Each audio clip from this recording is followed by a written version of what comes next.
Hello friend, কেমন আছো তোমরা সবাই? আশা করি ভালোই আছো। চলে এলাম তোমাদের জন্য আবারও একটি নতুন ভিডিও নিয়ে। তো তোমরা দেখতেই পাচ্ছ আমি আজকে মাটির থালা বাটির ডিজাইন করছি। এটা আমার অর্ডারের একটি কাজ ছিল, তাই ভাবলাম আমার এই ডিজাইনের কাজটা তোমাদের সাথে শেয়ার করে নিই। এই কাজের ভিডিওটা তো আমার প্রথম থেকে শ্যুট করা হয়নি, তাই ডিজাইনের সময় আমি ভিডিওটা শ্যুট করলাম, সেটাই তোমাদের সাথে আমি এখন শেয়ার করে নিচ্ছি। এই মাটির থালাটা আমি প্রথমে শিরিষ কাগজ দিয়ে ঘষে ভালো করে পালিশটা তুলে নিয়েছি। তারপরে আমি জল দিয়ে ভালো করে ধুয়ে নিয়েছি। তারপর আমি থালাটা ভালো করে শুকিয়ে নিয়েছি। এরপর ফার্স্ট কোটটা করার জন্য আমি সাদা রঙের ফেব্রিক ইউজ করেছি। এই রঙটাকে ভালো করে শুকিয়ে নিয়ে তারপরে আমি রেড কালার ইউজ করেছি। এরকমভাবে আমি প্রত্যেকটা জিনিসকে একই রকম পদ্ধতিতে কাজটা করে নিয়েছি। তারপর তো তোমরা দেখতেই পাচ্ছ আমি থালাতে ডিজাইনটা শুরুই করে দিয়েছি। আমি ভাবছিলাম যে কি ডিজাইন করি, কিন্তু আমার পদ্ম কলকা খুবই ভালো লাগে, সেই জন্য আমি এই মাটির থালাটার উপরে ভাবলাম পদ্ম কলকাটাই করে দিই।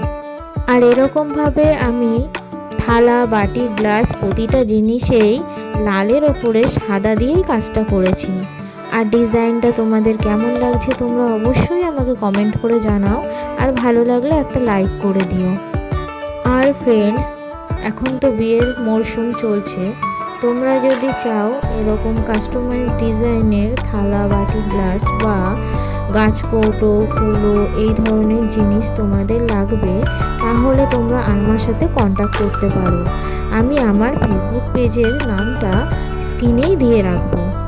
আর যারা ভাবছো যে এরকম ডিজাইন করতে দেবে, তারা হাতে 1 সপ্তাহ, 10 দিন, 15 দিন এরকম সময় নিয়ে আমার সাথে কন্ট্যাক্ট করো। আমার প্রচুর অর্ডার থাকে, তো সেই জন্য পরপর অর্ডারগুলো সব ডেলিভারি করতে হয়, সেই জন্য তোমরা হাতে একটু সময় নিয়ে আমার সাথে কন্ট্যাক্ট করো।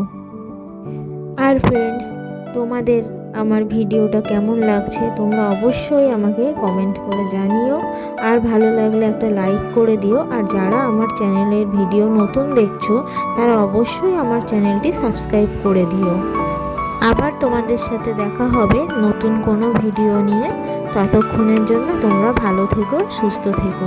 Tata friends.